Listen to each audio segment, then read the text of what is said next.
Hey friends, it's Sammy here with Blue Feather Homestead. Welcome back to my channel. Today I'm going to show you how I make a couple of my pantry mixes. I'm going to make some country gravy mix and some brown gravy mix.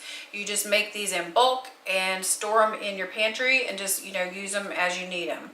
I actually can't take credit for these recipes. I got them off of the Craftologist on Facebook. I don't know if she has an Instagram or a YouTube, but that's where I find her, is on Facebook. But if you haven't seen her, look her up because she has some amazing recipes on there. But first I wanted to show you, and I also want to see how my long-term storage flour has held up. It's been 2 years, and I know that's not very long, but I needed some flour anyway for this video, so I thought, well, I'll go grab one of these and we'll open it up and see how it looks. There's a reason that this, I made a video on these about 2 years ago on how to store flour long-term in Mylar bags, and there's a reason that there is 26,000 views, is because it's very important to have this stuff in your storage in case of emergencies and things like that. It's always good to have about 3 years worth of dry goods and the foods that you'll eat and things like that in your pantry just for emergencies. I'll put the link to that video down in the description below. I just want to warn you that it is a little bit dramatic in the first of the video, but I am a little bit dramatic anyway, so what can I say? All right, so here we go. Let's open her up. Oh, I wanted to show you that with the oxygen absorber in there, how it was tightened up. Because that O2 absorber was in there, it just kind of sealed it up good and tight in there. Okay, so anyway, I opened it up and poof, there it is. Looks fantastic. I'm gonna take a smell because sometimes it goes rancid, but yeah, it just smells fantastic. So let me go ahead and pour it into this bowl. And my oxygen absorber is in here somewhere. But like I said, watch that video. I'll put the link down in the description below. And if you want to go through past the hoopla and the yada yada, just fast forward through it, okay? And get to the good stuff of exactly how I do it. Well, let me get a spoon and try to find that absorber.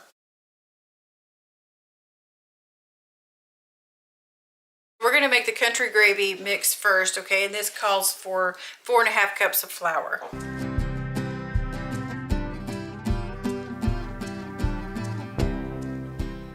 Now we need 1.5 cups of dry milk. Okay, go ahead. Okay.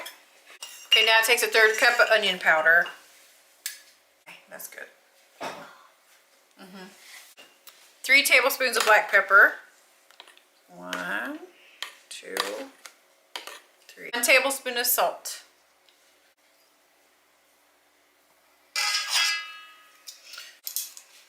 2 teaspoons of garlic powder. 2.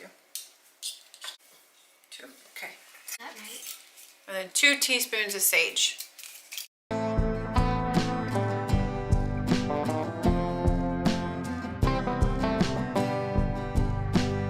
Okay, it's all good and mixed in. It smells like country gravy.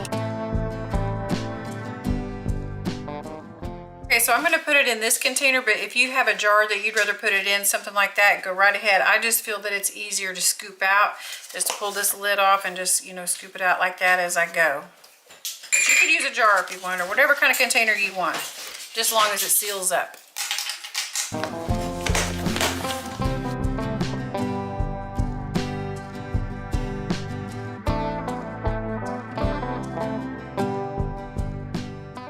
Okay, so now on to the brown gravy mix, and this calls for 3 cups of all-purpose flour. First off, that's 2.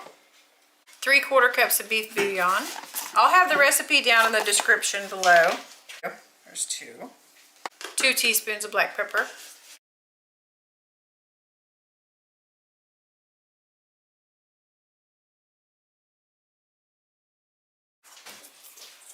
2 teaspoons of garlic powder. 1, 2. 1 teaspoon of paprika.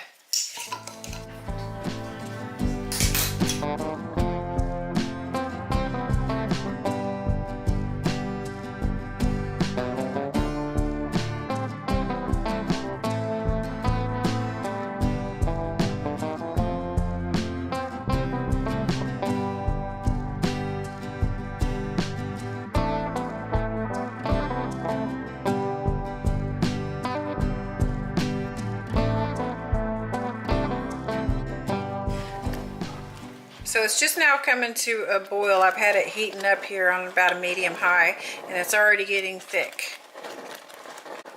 Now this gravy mix, you don't need to add any butter or grease or anything like that. This is just the mix and water, or you can mix it with milk, either way. And I just used water.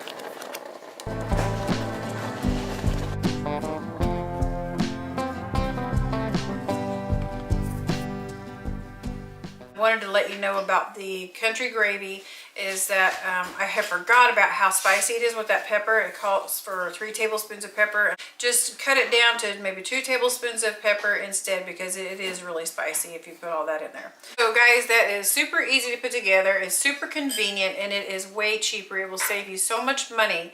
On the brown gravy, it's 10 cents per serving, which is an envelope, okay? And that brown gravy is 2 tablespoons. That equals a whole packet of gravy.